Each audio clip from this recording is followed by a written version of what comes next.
All right, we'll say good morning. We have a beautiful, beautiful daf ahead of us today. Begin by thanking Baruch Hashem, all of our sponsors, to thank all of our Talmud Torah sponsors, Jerry and Abby Applebaum, for dedicating the shiurim in memory of Basya Bas Chaim and David Ben Avram. Doctors Paul and Linda Weinberg for dedicating the shiurim and drushos this month in memory of Mordechai Yehoshua, Ben Peretz Moshe, Valea Miriam. Paul and Kathy Pollack for dedicating the shiurim and the zchus of refuah sheileimah for Kathy's sister Donna Baker-Matson. Stephen Teri Czinn for dedicating the shiurim this month in honor of their grandson Bunim Tzvi Hersch Naftali Tilson for dedicating the shiurim with gratitude to his chaver Benjamin Wohl, and with wishes for a Chag Kasher V'Sameach to the entire shir. Avraham Shaindy Kelman for dedicating the shiurim this month, the commemoration of the yahrzeit of Avram's mother, Sara Braina Bas Yehoshua Heschel. And to thank our Daf Yomi sponsors for today, Dr. Mark and Elsa Lustman, in observance of the 26th yahrzeit of Dr. Lustman's father, Jacob Lustman, Zichron Livracha. We hope that in the merit of our Talmud Torah, all of the neshamas will have an aliyah, and the families a nechama. And I will say with that, let us begin. We have a beautiful, beautiful daf ahead of us today. A lot to do, Baruch Hashem. So I will say today's daf is Lamed Beis 32. And we are picking up in Meretz Hashem at Lamed Aleph Amud Beis 31b at the Mishnah. And the Mishnah says as follows. Gimel Achin Nisun Gimel Nochrios. Bottom Mishnah 31b. 3 brothers marry 3 sisters. Now, again, this is a nice case. Why? No one's related. I mean, the brothers are related, but the wives, the women they marry, are not. Right?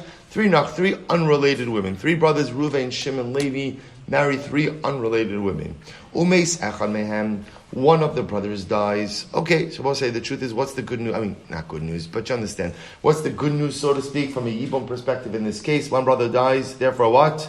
Straightforward Yibum, right? We've actually never had a case like this, right? Where again, there's no complication, there's no wrinkle, there's nothing. Just we'll call him Reuven dies. So again, the halacha is Shimon or Levi will go ahead and do Yibum. Okay, well, of course we're going to make it complicated. V'asaba hasheni ma'amar. So what happens? Shimon does ma'amar with Reuven's widow. So let's say again, we'll call it Reuven, Shimon, Levi. Reuven's married to Rachel, Shimon's married to Leah, and Levi's married to Bilhah. Keep it simple like that. Reuven dies. His widow Rachel now falls to Yibum. So what happens? So Shimon does ma'amar with Rachel. Okay? Umeis. Now here's what's interesting. Now Shimon dies. Shimon dies after ma'amar, but what? But before he has the ability to do Yibum. So we'll say at this point in time now, there are 2 women falling to Levi. There's Rachel, who was Reuven's widow, with whom Shimon did ma'amar, and there's Leah, who's Shimon's wife. They're both falling to Levi. What's the halacha? Hare'ilu choltzos v'lo misyadmos. Incredible. Mishnah says, Levi, you must do chalitza with both of them and no yibum. What happened over here? Shene'emar umeis echad mehem Yevamos yavo aleha. Shavuos, because the pasuk says, and a brother will die, right? If a brother dies, meis echanem, one brother dies, the yavam should do yibum.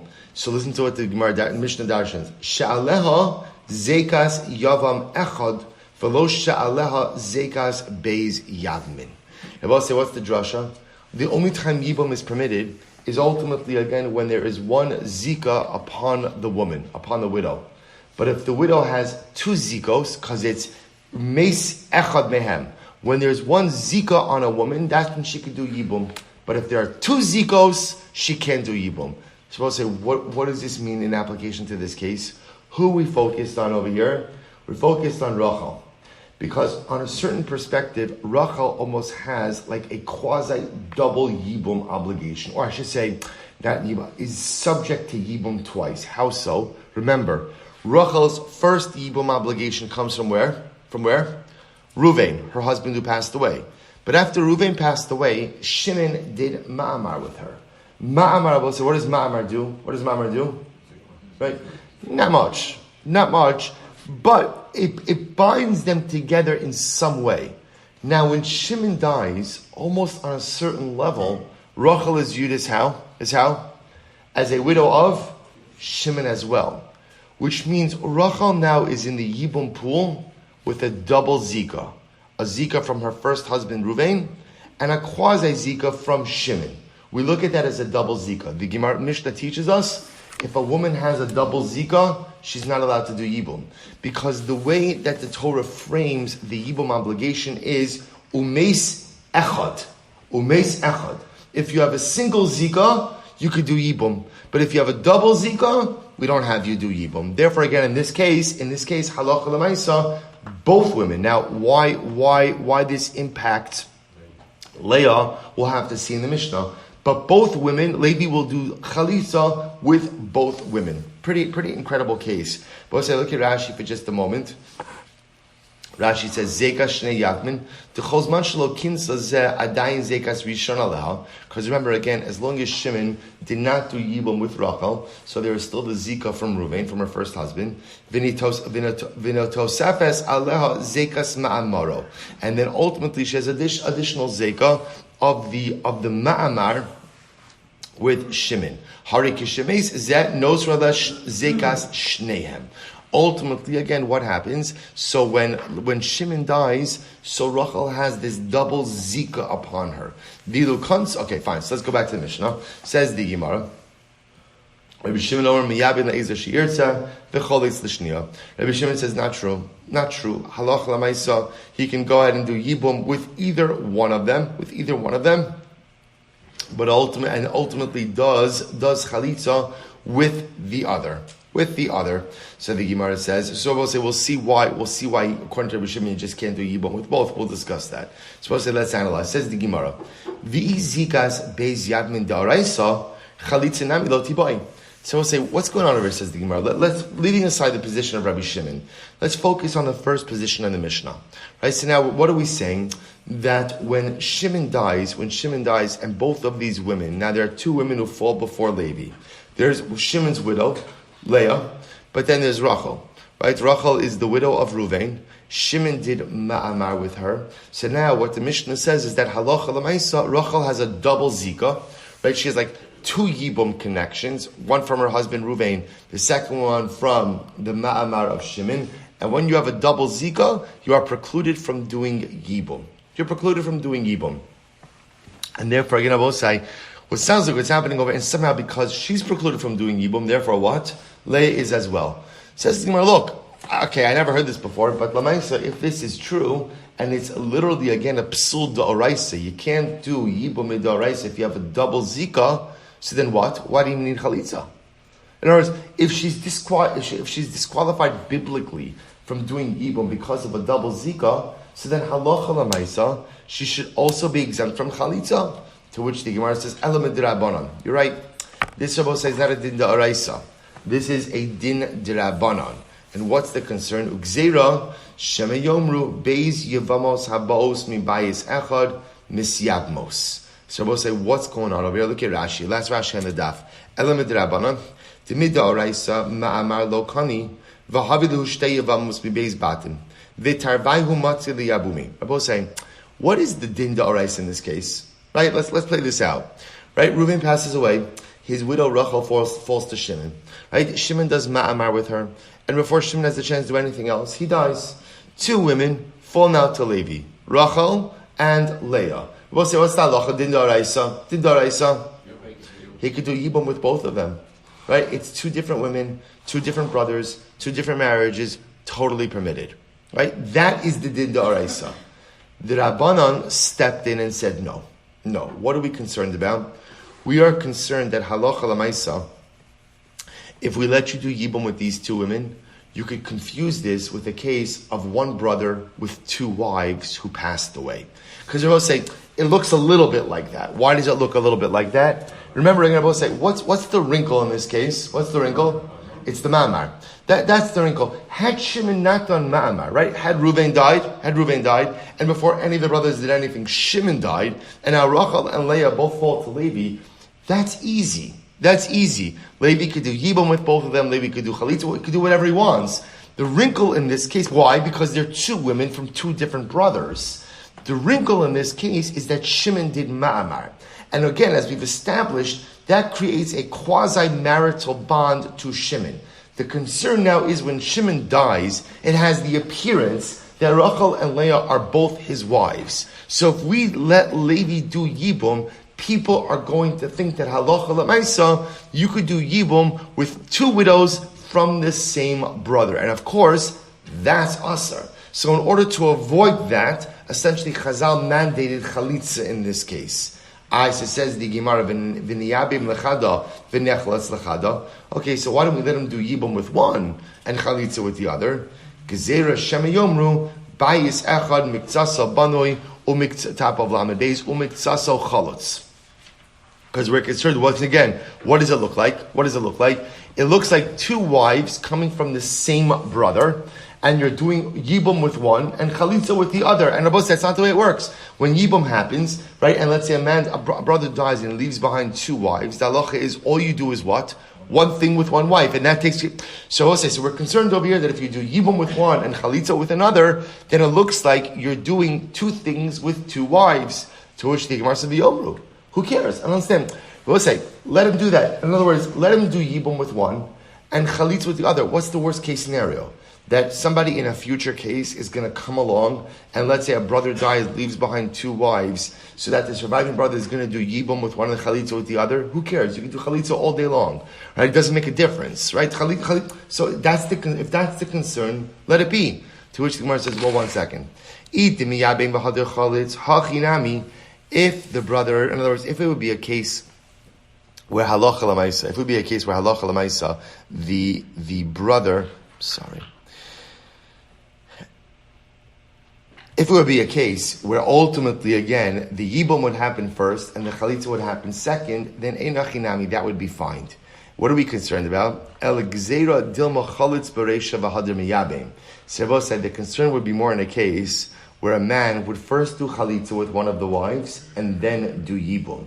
That's problematic. Why? The Gemara says, V'kamle ba'asher lo yivna, v'rachmana amar kevan shelo bana shuv lo yivna. The Gemara says, Einachinami, in a case where, let's say, simple case, Reuven and Shimon, and Reuven dies and leaves behind two wives, Rachel and Leah. And now let's say, we'll say, Shimon were to do Yibum with Rachel and Chalitza with Leah. Any problem here? Any problem? No. Again, it's unnecessary. It's unnecessary because once you do Yibum with Rachel, that's it, we're done. But an extra Chalitza doesn't move the needle. Where would there be a concern? If Reuven were to do Chalitza with Rachel and Yibum with Leah, that's asr. Why? Because once Reuven does Chalitza, his relationship with his brother's widows are severed. If he then goes ahead and does Yibum, what he calls Yibum after that, that's actually Eishazach. Right? Or at least violation of a basic law. So I will say, so therefore again, the Gemara says over here, that's why in this case, where you have Shimon having done Ma'amar with Rachel, essentially what we just say is, okay, Chalitza all around. And what that just does is, it avoids confusion. Because we are just concerned that if halacha l'maisa, we let him do, technically, we're supposed to remember again, let's go through this. The din da'oraisa is after Shimon dies and both of these women fall to Levi. What's the din da'oraisa? Din da'oraisa, he could do Yibum with both of them. The din da'Rabbanan says, no Yibum, only Chalitza, because we're concerned that this will get confused with a case of one brother who has two wives, and now we're concerned that the surviving brother may do Yibum with both, or even if he does Yibum and Chalitza, we're concerned that he'll do Chalitza and then Yibum. So therefore, in order to avoid any confusion, just do Chalitza across the board. Says the Gemara, Amar Rava, what about this case? Nissan get ma'amaro. Wow, listen to this. Another wrinkle in the wrinkle. Reuven dies. His widow Rachel falls to Shimon. Shimon does Ma'amar. Before Shimon, right? And then what happens? After the Ma'amar, he has Ma'amar remorse. It happens. Right? Ma'amar remorse, what does he do? He gives her a get. Then, what happens? Then Shimon dies. Now I will say both of these women fall to Levi in Yibum. What's the halacha over here? So says the Gemara, Amarava, Nasan get Lamamaro, Hutrat Sarasa, well again, so Rava says, well again, if Shimon gave a get, ultimately again to Rachel, then halacha l'maisa, when he dies, ultimately Leah is permitted in Yibum. Leah, his other wife, his co-wife, we call her the co-wife, she's not really a co-wife, but Leah, his wife, is permitted to Yibum. So the Gemara says, Aval hi asura demichlafa ba'alas get. But she, Rachel is going to be asura to do Yibum. Why? Because we're concerned that ultimately, again, you may confuse her with a woman who received the get. So, others say, Amarava, Nasan get lama amaro. Other both say also in a version is that no, if Shimon gave Rachel a get, then what? Hutra afiluhi, and then he dies. Both women are mutaros in Yibum. Why? My taima ma'david ba shakle. That which he did, he took back. In other words, I will say. So the second version says, if Shimon gave a get to Rachel after he did a ma'amar with her, essentially, what does the get do? It reverses the ma'amar process. If it reverses the ma'amar process, then what? There's still yesh zeka, but it takes away the marital bond. And therefore, when Shimon dies, Rachel is not really considered to be maritally connected to him. In which case, Levi is permitted to do yibum with who? With who? Both women, Rachel and Leah. Rachel, Reuven's widow, and Leah, Shimon's widow. And both say, this is indeed how we pass in halacha l'maisa. We pass like the Rabbanon and like the Tzigidami. The Rambam says, number one, I will say, in this case of Gimel Achin, so just frame the case again. Reuven, Shimon, and Levi. Reuven dies, leave behind the widow Rachel. Shimon does ma'amar with Rachel. Then Shimon dies. Both of these women fall to Levi. The Rambam paskins, Levi must do chalitza with both of them, is not permitted to do yibum. This is a din dirabanan. What are we concerned about? We're concerned that if we let you do, I will say again, the din da'araisa is Levi is permitted to do yibum with both of them. The din dirabanan is we're concerned if we let you do yibum with both of them, then what? People are going to confuse this with the case of a brother who has two wives and dies, and people will think that the surviving brother could do yibum with both. In order to avoid that confusion, we say to Levi, you have to do chalitza. However, if Shimon gave a get, he did ma'amar with Rachel, and then he gave Rachel a get, and then he dies, Levi is permitted to do yibum with both women. Why? Because the get effectively undoes the ma'amar, and we are returned back to the original state. I will say that is halacha l'maisa. Beautiful. Says the Mishnah, Shnei achin nesuin shtei achayos. Two brothers are married to two sisters. Two brothers married to two sisters. Okay, a lot to do here. Fine. Two brothers married to two sisters. So the Gemara says, Umeis echad mehem, and one of the brothers died. Right? Umeis echad mehen. V'yachakach meisa ishtol shel sheni. I will say the truth is we've seen a lot of these Mishnahs quoted already. A very interesting case. Reuven and Shimon married to Rachel and Leah. This case, Rachel and Leah are sisters. Two brothers married to two sisters. One brother dies, let's say Reuven dies. So we'll say, straightforward case, what happens if Reuven dies? What could Shimon do? But nothing. Right? Why? Achos ishto. Right? Sister's wife. So nothing doing, right? Classic. We saw this right in the first Mishnah, right? No, you can't do Yibum. Says the Gemara now, we'll say, here's the wrinkle. V'yachakach meise ishto shel sheni. We'll say, now what happened over here? So here's the timeline. Reuven dies. And then before anything happened, Shimon's wife Leah died. So we'll say, so what does this mean now? So now Shimon is no longer married to Rachel's sister. What's the halacha? And I will say, before you go on, we know what's the halacha. Can't do yibum. Why? Good, because remember again, with yibum status or yibum eligibility is determined at the moment of widowhood. So we'll say, here we go. So the Gemara says, Hare zu asura alav olamis, holo v'ne'asra alav sha'achas. Straightforward halacha, we'll say. So therefore, again, remember, even though at this point in time, Shimon is no longer married to Rachel's sister, he's no longer married to Leah, at the end of the day, since at the time of death, Shimon was precluded from doing yibum with Rachel, because again, Rachel was his wife's sister. Even though now, before anything happened, his status changed, status is locked in at the time of death. And therefore, ultimately, again, he remains precluded from doing yibum, even though his wife has passed away. Says the Gemara Pshita. Okay, we learned this already. Hashta, Uma Haslam Delo Mitchaya Mehai Beis Lagamre. So we'll say, this is actually even a more extreme case. We've actually had this case before. We'll say, when did we have this case before? We had it illustrated in the case of Shlosha Achin. Now, both sides, the case of three brothers was even, remember again, it was three brothers, two of whom married to two sisters, and one of them married to a nochris. So both say, but it was the same situation where halacha l'maisa, the brother who was married to the sister, can't do yibum forever because yibum eligibility is locked in at the time of death. So both say that was this is even a more intense case. Why is this a more intense case? Because at least in the case of three brothers, there was what? A brother who was able to do yibum. In this case, there's no brother to do yibum. There's no brother to do yibum. So the Gemara says, Hashta uma haslam lo mitchia mehai beisa legamre. In the previous case of three brothers, where the woman was not totally precluded from doing yibum. In other words, there was a brother who could do yibum to her because there was a brother who was not married to a sister.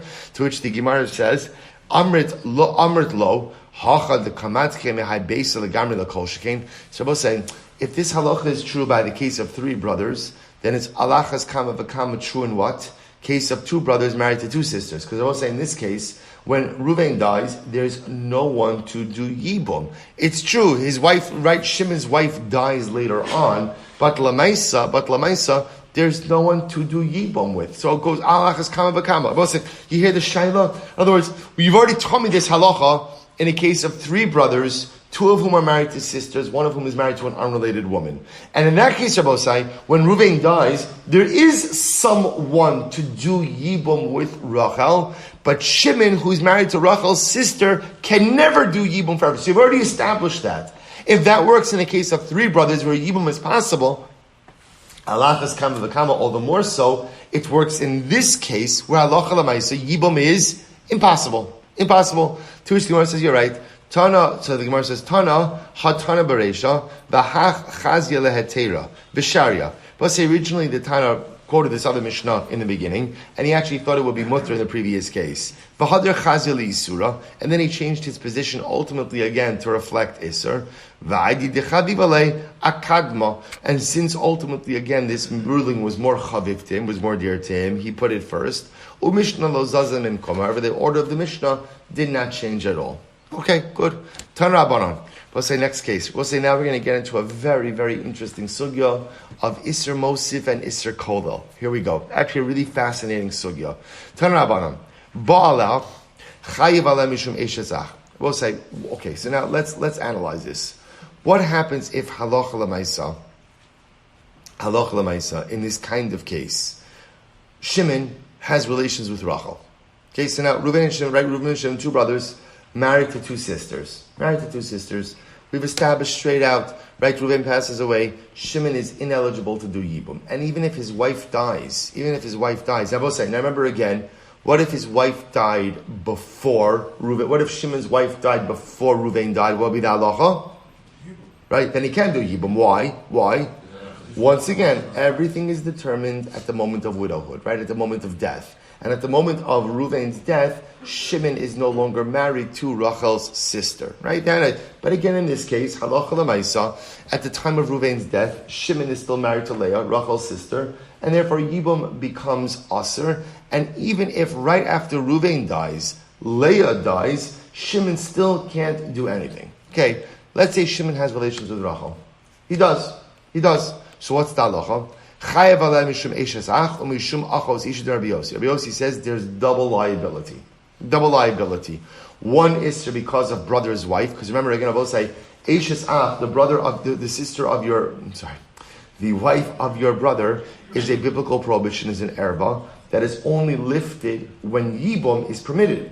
But if yibum is asar, there is still a prohibition of eshes ach u'mishum achos isha, and ultimately what? Because of wife's sister, Div Rabbi Yossi. So we'll say, by the way, just to understand, the only time that double liability like this makes a difference is if it's shogeg, right? Because we'll say in the case of shogeg, we'll say, how do you have shogeg?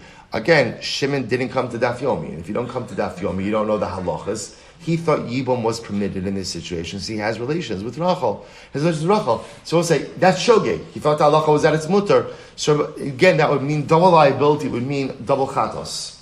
To write two chatos offerings is what you'd have to bring. Okay? Rabbi Shimon says, no, eno chayiv ela achos, eno chayiv ela mishum eshes ach bilvad. Rabbi Shimon says he's only chayiv because of brother's wife. Only one liability. Only chayiv because of brother's wife. Rashi says, Ba'ala, I will say, just to be clear, obviously the case we're talking about over here is where Shimon had relations with Rachel and his wife Leah was still alive. Because we also remember again, everyone agrees, if halacha l'maisa, right, in this case, let's say Reuven passes away, and then Leah passes away immediately. Yibum is aser, but let's say now Shimon has relations with Rachel. Everyone will agree that the prohibition of achos ishto, wife, sister, no longer applies. Right? In that case, it would just be eshesach. In this case, so we were talking about Reuven passed away, Shimon is still happily married, or he was happily married, right? And then what happens? He has relations with Rachel. So now both say, now there's two issues over here. It's Rachel is his wife's sister, and quote unquote his brother's wife. So the first opinion, Rabbi Yossi says double liability. Rabbi Shimon says only one liability because of Eishasach. So let's analyze this. We have elsewhere that Rabbi Shimon says he's only chayiv once because of his wife's sister. So which one is it? Is it achos isha or is it eishes ach? Lo kasha. It's not a contradiction. Everything depends. What does it depend on? Listen to this. Kan shenasa chay ve'achar kach nosa meis. Kan shenasa meis ve'achar kach nosa chay. Sebo says we're going to see what Reb Shimon essentially holds is ein iser chalal iser. Once there is a state of prohibition, another layer of prohibition cannot be superimposed on top of that one. So essentially, Reb Shimon holds this woman. Here's what's clear, right? Rachel is going to be usher. Rachel is going to be usher to Shimon, right? It's only a sheileimah of what? Of what? Which iser? How do you determine which iser? Which iser? Whichever one came first. In other words, I will say, what does everything depend on? Who got married first? Right? Listen to this. If Reuven married Rachel first, then what? Let's say before Shimon got married. Then ultimately, again, then Rachel will be usher to Shimon how? Or why? Right? Eishesach, brother's wife. And that's the Isser. However, let's say Shimon got married first. If Shimon got married first, then Rachel is usher as asuratim. Why? Achos ishto, wife's sister. So it's not a contradiction. So yes, sometimes Rabbi Shimon will say that the prohibition upon Shimon is brother's wife, and sometimes it'll be wife's sister, and everything just depends on who got married first. Rabbi Gemara says, Rabbi Shimon, heicha dinasa meisi achar kach nasa chai. Rabbi Shimon, ultimately again, where Reuven, they're calling Reuven the mace, right? Reuven is the deceased brother. Where Reuven got married first, and then only afterwards, remember they're marrying sisters, and then only afterwards Shimon got married. Kevan de Isser achos ishtalo chayil tisyabim. So we'll say, if that's the case, listen to this. If Rabbi Shimon holds that halacha l'maisa, ein Isser chalal Isser, that literally, again, one prohibition cannot go ahead and devolve upon another. In other words, once you have a prohibition, nothing else could devolve upon that, so have a great chap. I will say, ultimately, again, where Reuven got married first, and therefore Rachel was asura to Shimon ultimately as what? Eishes ach. That means that when Shimon subsequently marries Rachel's sister Leah, the prohibition of achos ishto shouldn't devolve upon him. If that's the case, then when Reuven dies, Yibum should be mutter. Because all there is in this relationship is the prohibition of Eishes ach, brother's wife, and brother's wife is lifted or is set aside to allow for Yibum. To which the Gemara says, Kevan da Isser achos isha lochal tisyabim yabume. Amar Rashi, no. Isser achos isha misla tali vikoi. So I'll say, interestingly enough, when Rabbi Shimon holds that essentially ein Isser chalal Isser, that one prohibition cannot devolve upon another prohibition, ultimately what he's saying is like this. What happens to that second prohibition? It hovers. It's there. Right? It's there. It's hovering. Why is it hovering? Because should for some reason the first prohibition go away, what happens? That second one sets in.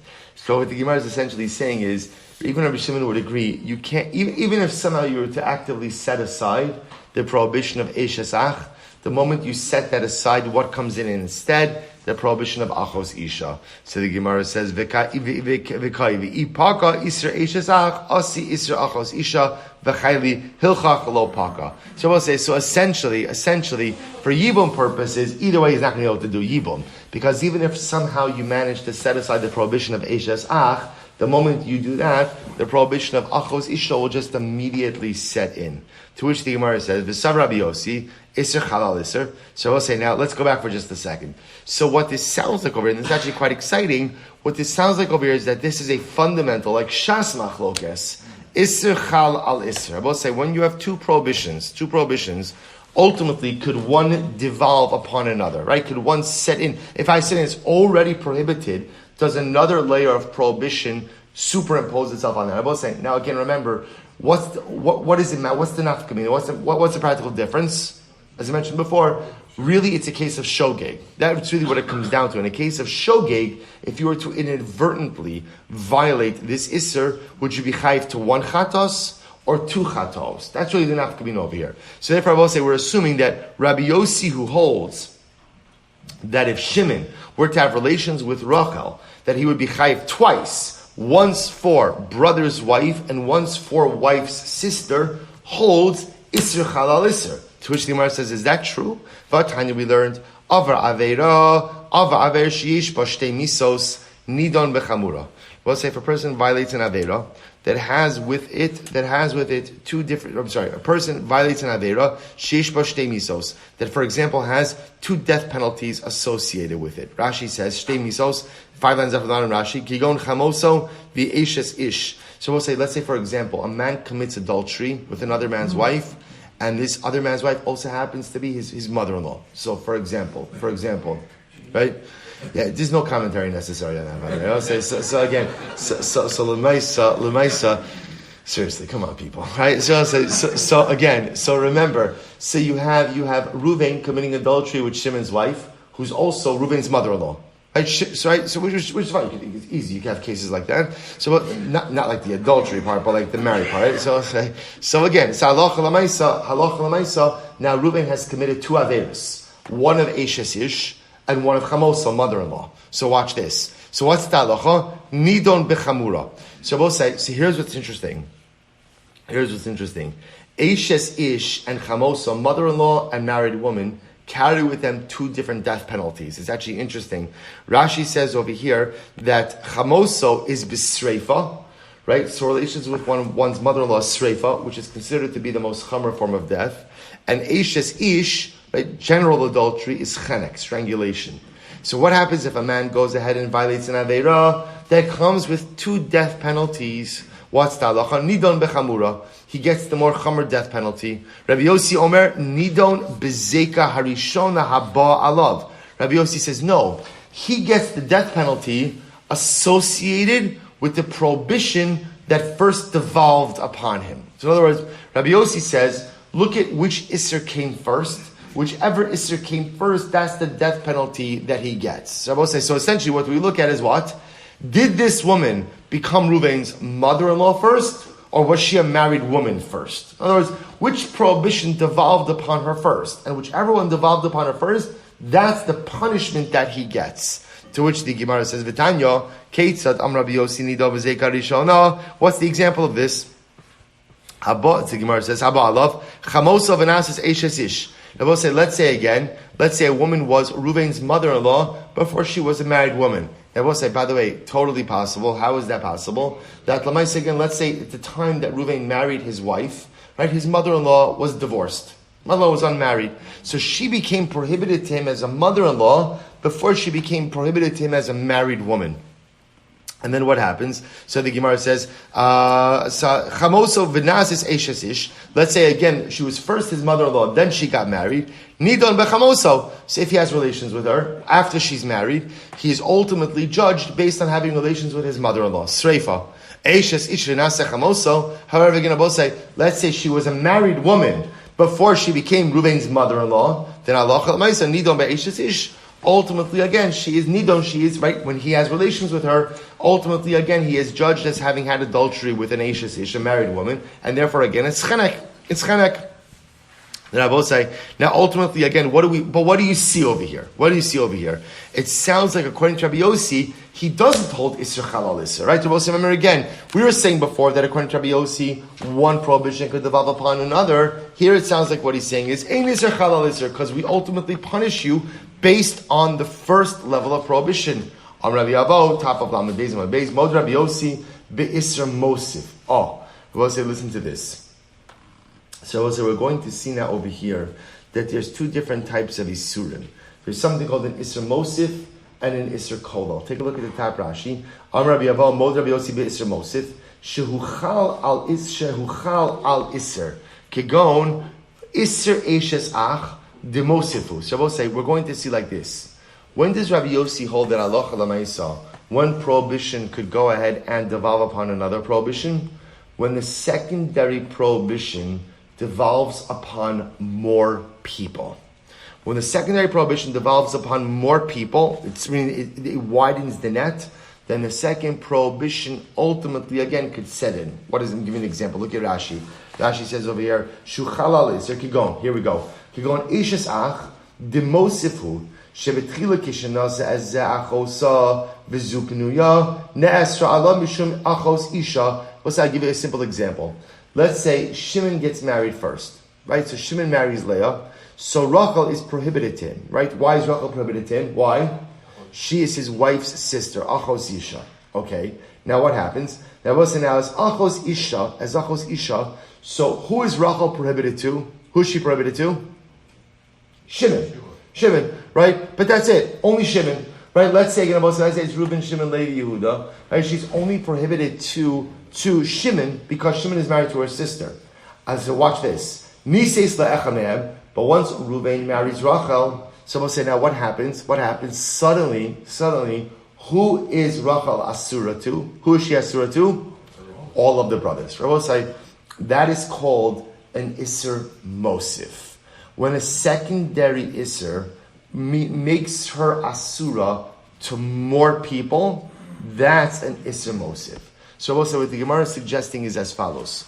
Rabbi Yossi doesn't just hold like a blanket Isser Chalal Isser. In order for a secondary Isser to devolve upon an already existing Isser, the second Isser essentially has to cast a wider net. That's the halacha. It has to cast a wider net. And if it casts a wider net, then it could devolve upon the first Isser. But if the second Isser does not cast a wider net, and wider net is defined by including more people, then Allah Chalamayse it's not Chal. To which the Gemara says, so we'll say this makes sense in a case where, like I just said, Shimon married his wife first, right? Shimon married Leah before Reuven married Rachel. Miga di Tosif Israel Gabe Achim, because then when Reuven goes ahead and marries Leah, so that's an Isser Mosif. Why? Because now suddenly Rachel is Asura to more people, right? She's Asura to all of the brothers. So then that makes sense. Itosif Israel Gabe Didei. Then Allah Chalamaisa now, she's also going to be an additional layer of Isser to Shimon. Because just like again, there's a new Isser Gabe all the other brothers, we could say Isser Mosif, Isser Chal al Isser, and she will be Asura to Shimon with an additional layer, right? Originally she's Asura to Shimon. How? Because of Achos Ishto, she is the sister of his wife. And now Allah Chalamaisa, there will be, excuse me, an additional layer of Isser, because now she's Asura to all the other brothers as Eshes Ach.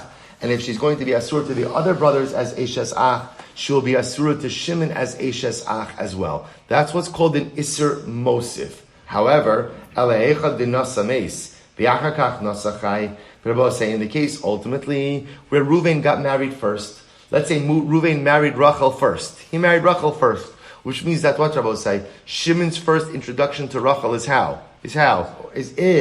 as Eshes Ach, as brother's wife, v'achakach nasachai, and then afterwards halacha l'maisa, Shimon got married. My Isser Mosif ika. Rabbi said there's no Isser Mosif, because remember the only additional Isser that comes about when Shimon gets married is what? Is Achos Ishto. But that's not an Isser Mosif. Rabbi say the other example is what's called an Isser Kolel. An Isser Kolel means there's a new Isser that makes more Isurim for the already existing pool, but does not go ahead and devolve upon anyone additional. What's the good example of that? The good example that I will say is, watch this. Reuven got married first, right? I'm sorry, Shimon got married first. Right? So we'll say, so what? No. Reuven got married first. Okay, here we go. Reuven got married first. So everyone will say, when Reuven marries Rachel, so ultimately again, what's Shimon's relationship to Rachel? Eishes Ach, prohibited. Now Shimon gets married. He marries Rachel's sister Leah. So I will say now there's what? An additional Isser. What's the additional Isser? Achos Ishto. So I will say, who does that additional Isser devolve upon? Only Shimon. That's called an Isser Kolel. Isser Kolel means there's more prohibitions upon the same number of people. See here, all that's happened when Shimon got married is Shimon himself now has an additional Isser. Are there any more people included in that Isser? No. So also we're going to make a distinction between what's called an Isser Mosif. Isser Mosif means when a secondary lav includes more people. And an Isser Kolel, where a secondary lav doesn't include more people. It just puts more levels of prohibition on the same existing pool. To which the Gemara says, V'chitema miga de Isser b'kulu achvasa high Isser Kolel. Maybe you'll say now that since she is Asura, all the other brothers, that's also called an Isser Kolel. Ela amarava ma'ale ani alav kilu asa shtayim ve'eno chai vela achas. Ultimately, again, Rava says, I will count it as if he went ahead and committed 2 transgressions, but yet ultimately, again, will only hold him accountable for 1. V'chein kiyas Rabbi Rabbi Yochanan ma'ala ani alav kilu asa beis ve'eno chayiv ela achas. I will treat it ultimately again as if he committed 2 transgressions, and ultimately again is only going to be chayiv for 1. For 1. So we'll say, what does that mean? My nafkamina, the kavro bein rishaim gemurim. Rabbi said, listen to this. The nafkamina ultimately will be, where do we bury a person? Rabbi said, it's actually quite fascinating. Rashi points out over here, if you look at Rashi Ela Amarava very quickly, so the Gemara says as follows. Look at Rashi Ela Amarava. The olam lesli Rabbi Yossi Isser Chalal Isser. It could perhaps be that Rabbi Yossi does not hold of Isser Chalal Isser. So what's the nafkamina, Rabbi say? Rashi says over here, the nafkamina is, do we look at a person who transgresses 2 things as a Rasha Gomer? Now we'll say, what is it? What's the nafkamina about being a Rasha Gomer? Rashi says over here, there were 2 different burial places. Ultimately, again, there was a burial place for people who were executed by Beis Din, but yet they were executed, but they were buried in a particular spot. And then there's a different cemetery for people who are considered to be Rishayim Gemurim, complete Rishayim. Right? Now, both sides, those people were buried separately. So if you look at Rashi says over here, Rashi says, Ela b'mezid v'le asos Rasha Gamor l'kavro ben Rishayim. So we'll say, ultimately, it could very well be that when a person transgresses 2 things, maybe we hold ein Isser Chalal Isser. And if you hold ein Isser Chalal Isser, there's only going to be 1 chatos. So what's the ramification if a person has violated 2 things or 1 thing? Is a person considered to be a Rasha Gamor, or a person is considered to be a good person who has done some bad things? What's the nafkamina? The nafkamina ultimately is, where are you buried? There was a separate section in the cemetery for people who were Rishayim Gemurim. Versus, again, people who were good people in general, but maybe did some pretty bad things. Even they did bad things that warranted a death sentence. So Rabbi said, listen to this. The Gemara now says, Ubeplukta. In reality, Rabbi said, this discussion, so Rabbi said, we have a lot going on over here. So remember again, now we are in the middle of the sugya of Isser Chal al Isser. Right? Does one prohibition devolve upon another prohibition? And now what we've established is halacha l'maisa. Perhaps that depends on the nature of the secondary prohibition. Is it what's called an Isser Mosif, where the secondary Isser includes more people, or an Isser Kolel, where the secondary prohibition doesn't include more people? Just what does it do? Piles on more levels of Isser on the same people. We'll say, watch this. Ubeplukta. This is a machlokis. Here we go. We'll say, this is fascinating. The Itmar, Zar Sheshimish B'Shabbos. We'll say, listen to this case. A non-Kohen who serves in the Beis Hamikdash on Shabbos. who serves in the Beis Hamikdash on Shabbos. So we'll say, which essentially means what? He slaughtered karbanos on Shabbos. Right? Non-Kohen slaughtered karbanos on Shabbos. Rabbi Chia Omer chayiv shtayim.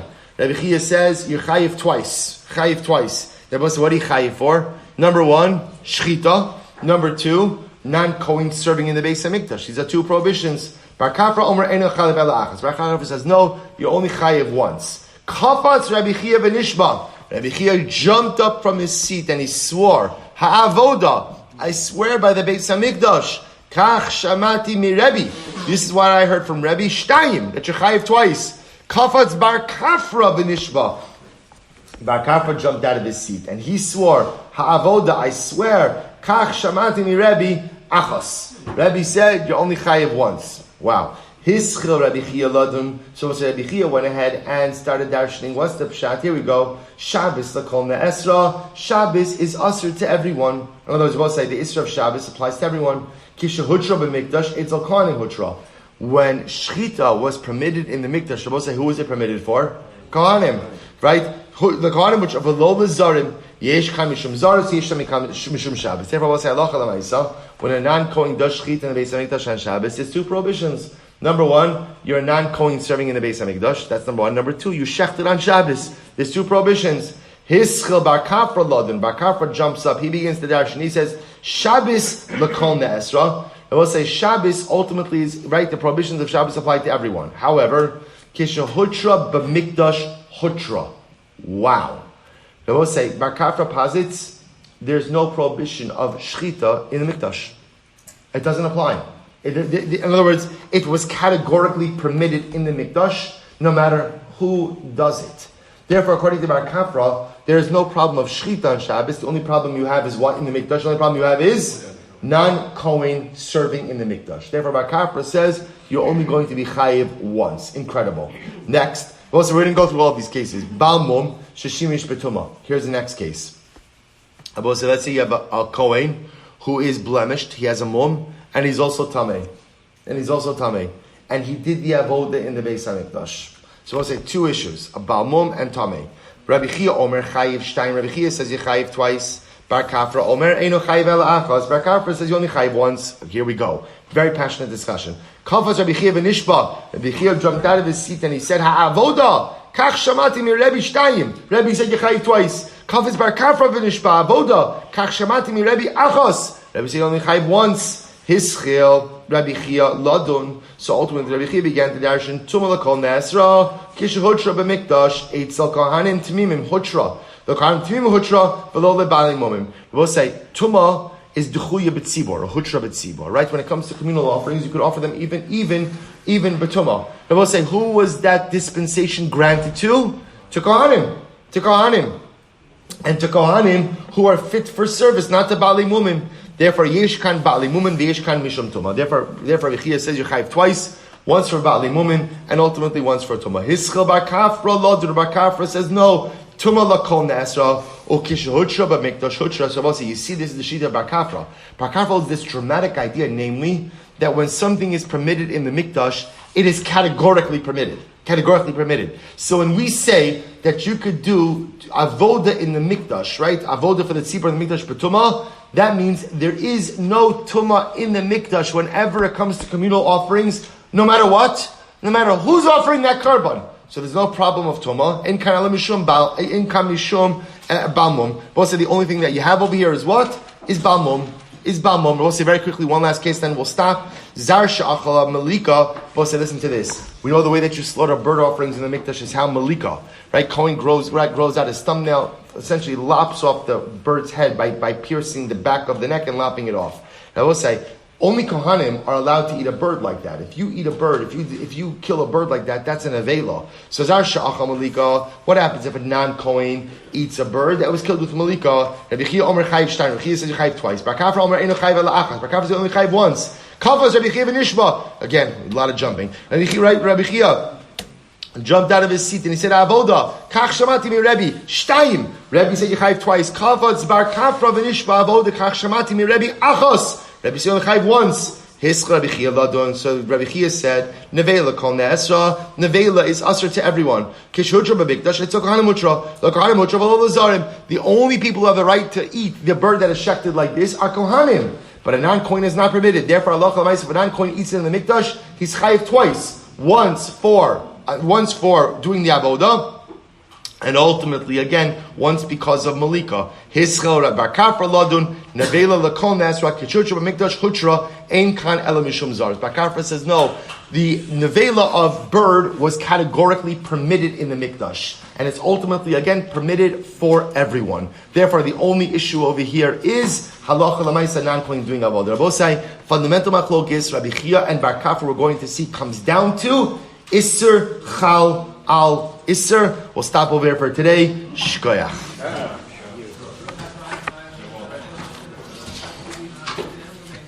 Amen.